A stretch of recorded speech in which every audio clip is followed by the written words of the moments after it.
This program is presented by Birch Gold Group, the precious metal IRA specialists.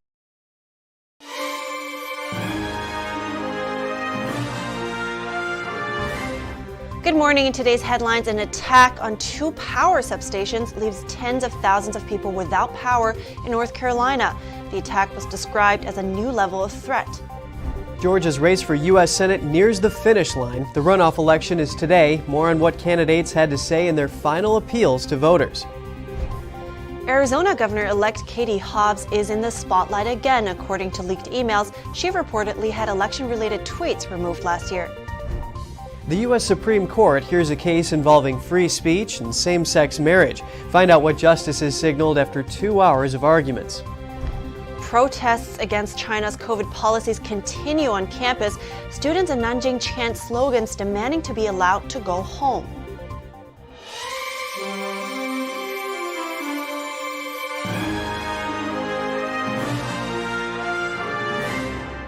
Good morning. Welcome to NTD. I'm Kevin Hogan.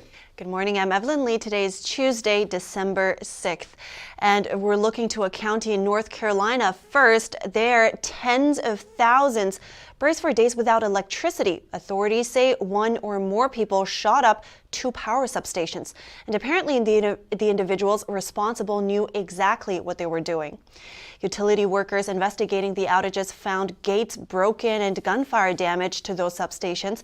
The attack took place in Moore County, 60 miles southwest of the North Carolina capital of Raleigh. 45,000 homes were left without power in a county of 100,000. The energy provider Duke Energy has returned power to more than 9,000 homes. However, the company said the repair is extensive and power will be returned to most customers on Wednesday or Thursday.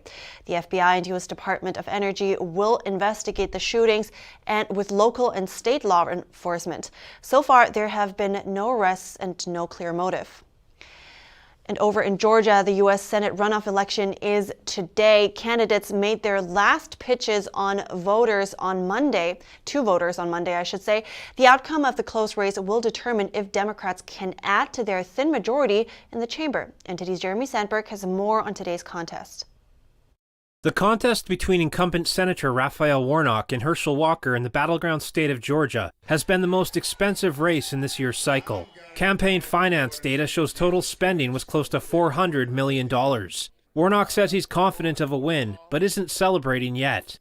I won in the runoff before, and I'm not about to spike the football before I get into the end zone.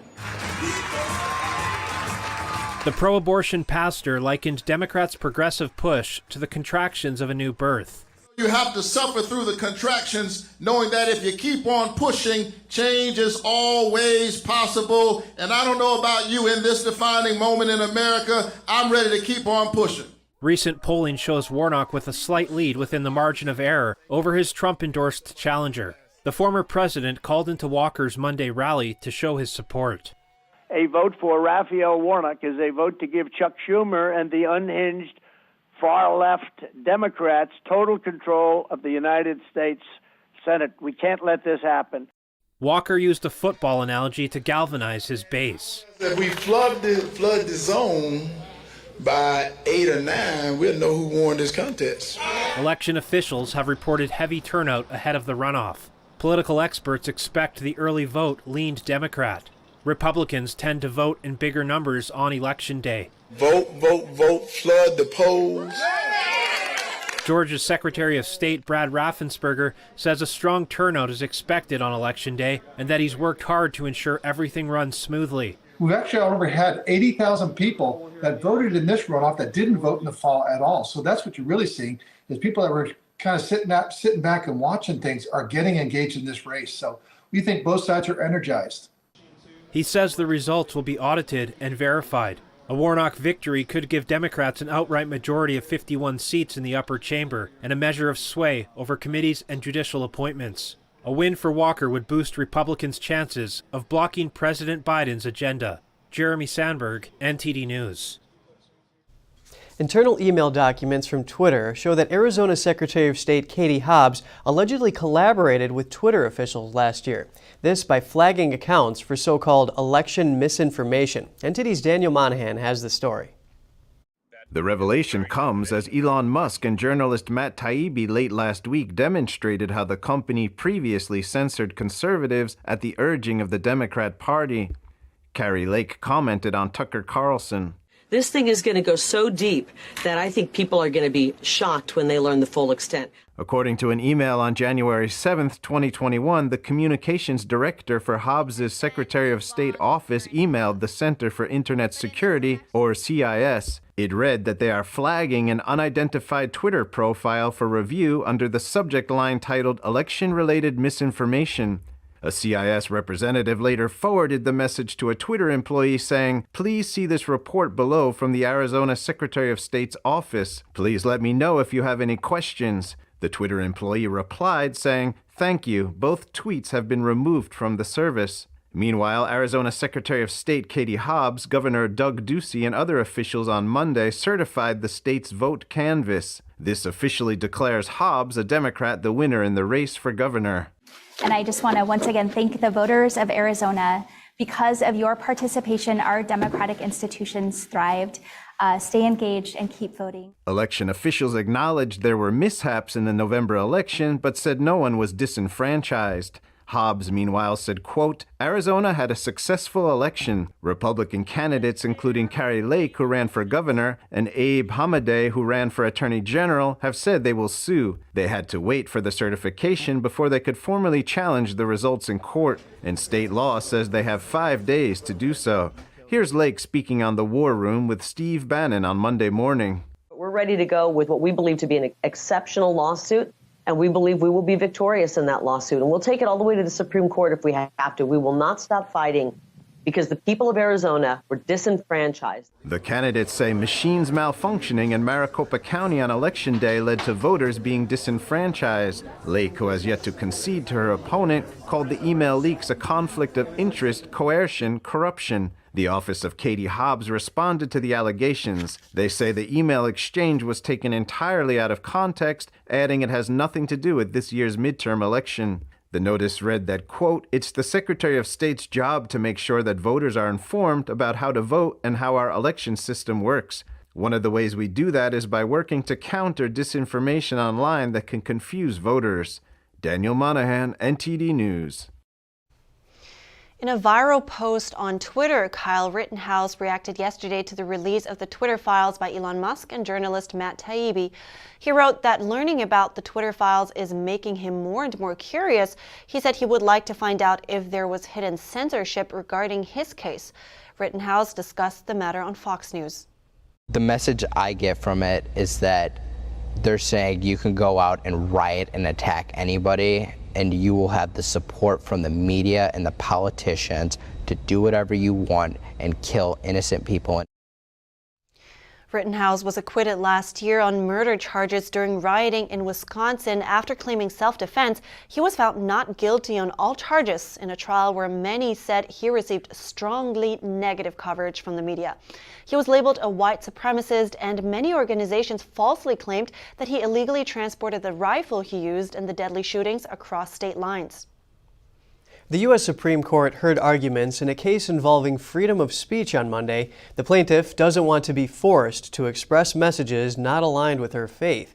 The court's conservative majority has signaled their support, while liberal justices questioned the broader implications. NTD's Jeremy Sandberg has more on the clash of beliefs.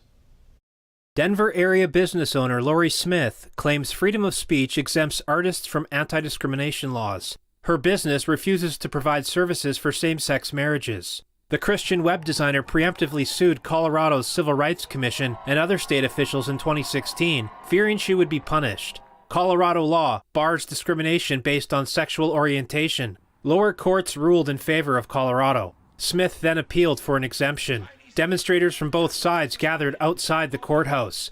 Speakers emphasized the importance of free speech, while counter-demonstrators did their best to drown them out with noise. Smith says she bases her decision to create on the message, not on the person, and says her stance protects those on both sides of the argument. I want the LGBT graphic designer to be protected to promote causes they're passionate about. I want the Democratic speechwriter to be free to decline authoring a speech promoting the Republicans' party platform. Smith's attorney made a similar point in her speech. Make no mistake, if the government has the power to compel Lori Smith's speech, if it can eliminate her views from the public dialogue, as the 10th Circuit below found was the law's purpose, it has the power to do that to any one of us.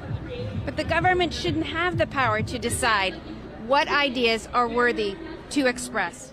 The court's conservative majority signaled sympathy for Smith after 2 hours of arguments. Liberal justices suggested an exemption could open the door to broader refusals by businesses to serve black customers, Jewish or Islamic people, and interracial couples, among others. The court has never recognized that exception, and to do so would threaten the core of our civil rights laws. A ruling is expected in the coming spring or summer. The U.S. Supreme Court has a 6-3 conservative majority. Jeremy Sandberg, NTD News. Attorney Michael Avenatti was sentenced to 14 years in prison after admitting to cheating 4 clients, including a paraplegic, out of millions of dollars. Avenatti surged to fame representing an adult film actress who claimed former President Donald Trump paid her hush money following an alleged affair. Avenatti was already serving a 5-year prison sentence on 2 unrelated convictions. The U.S. District Judge in California also ordered him to pay nearly $11 million in restitution to the former clients and the IRS. The imprisoned lawyer once publicly hinted at a run for the presidency when he represented adult film actress Stormy Daniels. But the celebrity lawyer soon found himself on trial. Avenatti was convicted in 2020 for trying to extort up to $25 million from Nike, and in February for embezzling nearly $300,000 in book proceeds from Daniels. Now we want to pause for a moment with a message from our sponsor, Birch Gold Group. Birch Gold asks, will the lack of a red wave during the midterms lead to more wasteful government spending and higher taxes? How will you protect your hard-earned savings? They have the answer, gold. It's the world's oldest, most proven form of currency, and they're thrilled to introduce a new product that reimagines gold as currency, the Goldback. And Goldbacks are self-backing real gold notes that combine the utility of banknotes, paper money, and the value of gold coins. It contains a thin layer of 24-karat gold. This month, you'll get a free Goldback for every $5,000 purchased when you convert an existing IRA or 401k into a precious metals IRA with Birch Gold by December 22nd. Sounds like a great stocking stuffer, just in time for Christmas. Text NTD to 989898 to claim your free info kit on gold and talk to one of their precious metal specialists. And just ahead, the Chinese Communist regime is signaling a reduction of COVID restrictions to the outside world. However, videos from inside China tell a different story. A YouTuber from Taiwan shows examples YouTube's filtering mechanism. We take a look at what he finds out after the break.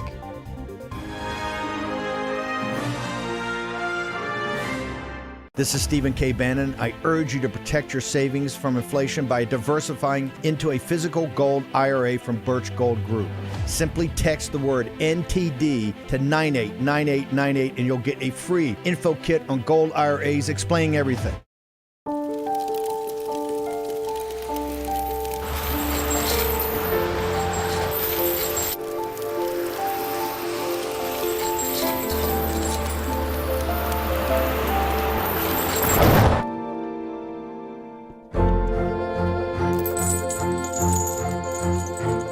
Did you know dragging chains can spark a wildfire? Only you can prevent wildfires.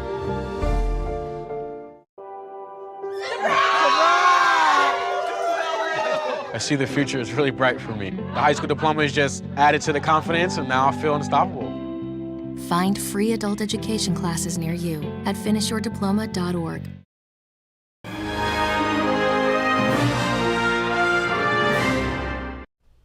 Welcome back. I'm Evelyn Lee. As frustration continues to mount against China's strict COVID policy, scores of university students in Nanjing gathered to protest. Videos released today show large crowds of Nanjing Tech University students on campus. They were chanting slogans and demanding to be allowed to go home. The students can be seen arguing with university representatives and shouting for school leaders to step down. Other videos show a police car arriving on the scene and university officials promising students they would compile their complaints in a file. AFP reported that the protest comes a day after the school announced it would seal off campus for 5 days because of one COVID-19 case. Universities in China have restricted movements for months because of the COVID lockdown. Many require students to apply for permission to leave campus and ban visitors. And in mainland China, the communist regime is signaling a reopening to the rest of the world. With a tiny fraction of flights running in and out of Beijing, the city just announced that 2 of its airports have dropped the need for departing passengers to show a negative COVID test for the flight. Only body temperature and health codes will be mandated. But from the inside, video evidence suggests the control of people might be becoming even tighter.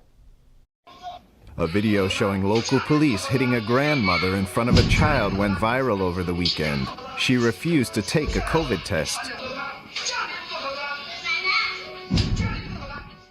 NTD cannot verify the date of the video, but the Chinese regime using force on citizens is not a rare occurrence. Another video posted December 2nd shows health workers in white suits breaking into a woman's hotel room to forcibly take her to a quarantine camp. While the woman screamed that she wasn't dressed appropriately and needed to change, the men ignored her request and entered her room.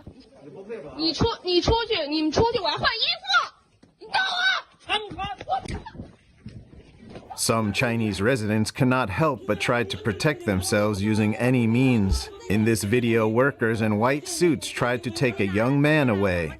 They did not show any documentation. He brandishes a knife to protect himself. The woman says, "If you show us proof, then we will leave with you." While the Chinese regime shows some cities opening up and testing booths being taken away, the reality is residents still need to show a negative test to go about. The Communist Party uses a health code to control the population in China. In many areas, if your health code is not green, you are not allowed to go outside the house or enter places like supermarkets or even your own building or district. In one video, a man shows how easy it is to be controlled with a QR health code by sticking his phone outside the window. Similar situations are happening in Guangzhou, where people trying to leave the city had their health codes turn yellow or red. Outwardly, the communist regime is signaling a relaxation of restrictions. However, it continues to tighten its grip on the Chinese people. NTD News. And at the same time, YouTube appears to be moderating content related to the recent anti-lockdown protests in China. A YouTuber says he ran a test to see which words will get him demonetized. In a video posted last week, Taiwanese YouTuber Ba Zhong, who has over 600,000 followers, tested YouTube's demonetization rules. He made a video talking about the anti-lockdown protest that took place in various Chinese cities in late November, and tried uploading it using different titles. Let's change the title first. This one is safe. It turned green. I will try with a different title. The trial shows that titles which refer to the protests in certain ways will get demonetized. That means the content creator is unable to get revenue generated from the ads shown during the video. Being demonetized also means the video will be shown to fewer users. Being demonetized will restrict how many people can see this video. Then there wouldn't be any point for me to make this video. I just hope people can see it. The YouTuber says he tried words like Emperor Xi, which refers to the Chinese regime leader Xi Jinping, and the video got demonetized. He replaced the word with just Emperor, and it came out fine. The problem appears to be with the term Emperor Xi. Let's change it to Emperor. We don't want an emperor. Would it be okay? Yes, Emperor works, but it cannot go with Xi. His trial also found that words like white paper movement and various provinces appears to trigger demonetization. The protests in China are also known as the white paper movement because many protesters were holding a blank sheet of white paper.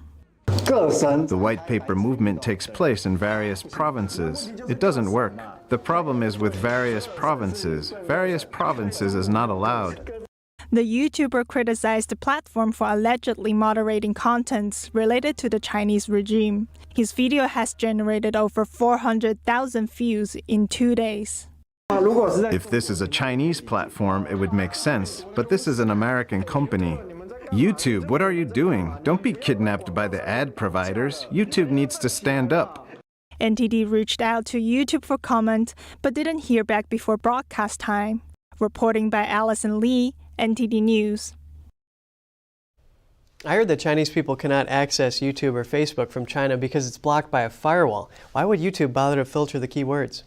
That's right. Those YouTubers actually called on YouTube to not to bow to Chinese advertisers, which make up a large portion of their Asian market. And some viewers suggested that YouTubers can publish their videos across many different platforms, saying it is a free market. And coming up, a South American soccer titan makes it through the World Cup quarterfinals. And a woman with world record-sized feet shares her struggles and inspiring life journey. That and more on NTD Good Morning.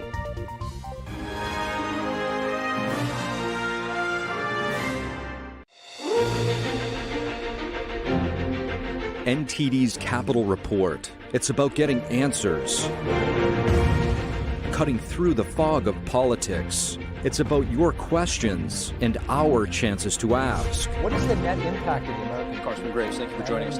We're speaking to those in power to find out what does this mean for the people.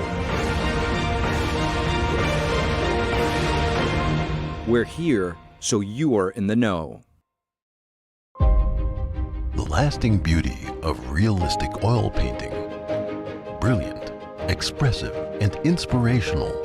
The 6th NTD International Figure Painting Competition. Guided by pure authenticity, beauty, and goodness. Invites you to join us on a journey back to traditional art. The Gold Award is $10,000. For more details, please visit oilpainting.ntdtv.com.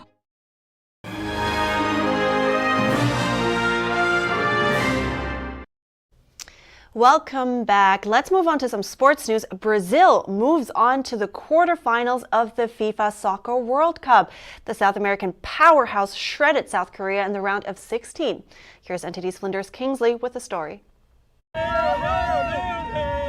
Brazil's 4-1 victory was looming from the first half after they put away 4 goals before the break. It was a performance that inspired confidence in their fans. Now all I can think is that we're gonna win it. We're gonna win and win and win. The final, all the way to the final. It doesn't matter who we have to face. A late goal from the South Korean substitute, Park Song-ho, did little to change the result, but did a lot for the morale of the fans. Yeah, I mean, that was really made the trip worth it, you know. We're behind 4-0, but at least 1 goal, and it was an amazing goal. Despite their loss, South Korean fans still celebrated their team, praising their captain Song Hyung-min, who played with a mask after an injury earlier this month. Even though Son Heung-min could not score a goal this time, I think he sacrificed a lot as the eldest brother on the team, even after suffering a facial fracture. I really want to cheer for him and encourage him. Brazilian fans also expressed feelings of gratitude towards their nation's captain. Yeah, Neymar is the head. He's our leader. It's gonna work out. This year is his year. For everything he went through, he deserves to be world champion. We deserve to be 6-time champions with him. It's gonna happen. Goiás, Viva Brasil! Viva Brasil! South Korea's best World Cup performance was in 2002, where they placed 4th. This time, the Asian nation was overpowered by the 5-time world champions and South American heavyweight. My team, our goal was just go to the next round.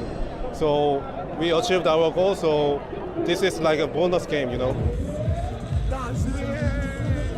Brazil will play Croatia in the quarterfinals on December 9th. Flinders Kingsley, NTD News. A Texas woman finds out from a social media comment that she broke the record for the world's largest feet on a living female. She shares with NTD her struggles and inspiring life journey growing up as a tall woman. The only hard thing about growing up was really just trying to be the girly girl that I am. For Tanya Herbert from Houston, Texas, finding feminine clothes and shoes in her size has always been difficult. So having large feet and being a taller woman, I always had to wear men's shoes, I always had to wear men's clothing. Herbert has won many hearts on social media by sharing her life experiences online, including making her own shoes. Little did she know her 18 shoe size turned out to be a blessing in disguise. I had a TikTok that somebody told me that I had the largest feet in the world and I should apply for the record. And so Weeks later, Guinness World Records told Herbert she had the world's largest feet on a woman. And at 6'9", she's only 3 inches shorter than the tallest female alive. My parents instilled in me very healthy self-esteem. They helped me embrace being a tall girl. Though many companies and social media followers have been sending Herbert customized shoes, she's still making her own with a touch of personality. But I ended up buying men's shoes, and then I would manipulate them, like bedazzle them, paint them, add jewels and different things and make them look more feminine. Even with her world record, Herbert says her best life journey was actually her weight loss experience. She went through a gastric sleeve surgery as well as strict changes in diet and exercise. My mother passed in April of 2021, and I realized I had to get healthy. I was 552 pounds. And the most unhealthiest I've ever been in my life. After a year of hard work, Herbert has successfully lost 180 pounds. With a focus on positive physical and mental health, she encourages everyone to love themselves the way they are because God created us each individually. He created us unique. He didn't make any mistakes when He created us. And when you are created in a unique way, there are things to be happy about and know that you are the only one like you. Herbert is currently working for the Reflections of Christ's Kingdom Church. She says she will work with footwear companies to advocate for more diverse options in women's shoes. NTD News, Texas. Love those shoes. And a race in Germany offered quite a view this weekend. It had one very specific condition. To qualify, participants had to show up dressed as Santa. Admittedly, the race is of little importance in terms of athletic performance, but it brought great joy to all the participating Santas. Some 900 people took part in the run, and it seems the Santa costumes convinced some to come all the way from out of town. I have to say, the atmosphere here is just great.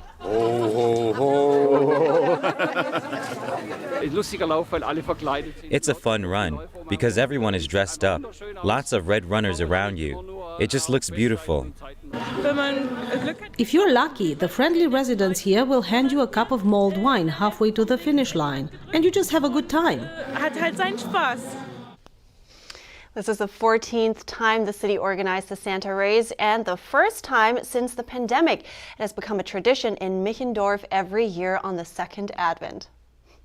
What a view indeed, a sea of Santas running down the street. Yeah, and there were a lot of Mrs. Clauses in there. You know, and Evelyn, how do you say Santa Claus in German? Okay, brace yourself, Weihnachtsmann. Whoa. I see you wore your red today too. Did you plan that? Oh, no, that's actually coincidence, as much as I would love to say I planned it. Yeah, and according to History.com, the legend of Santa Claus traces back to a monk named St. Nicholas, who was born in what is now modern-day Turkey. Ah, good to know, hence the name. All right, we're ending it here, though. We would love to hear from you. Write us at goodmorning@ntd.com. Thanks for watching. I'm Evelyn Lee. And I'm Kevin Hogan.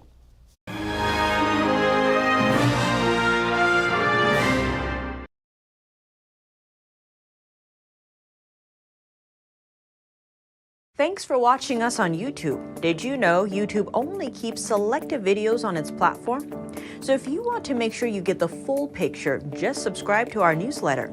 Go to newsletter.ntd.com and sign up. It's free.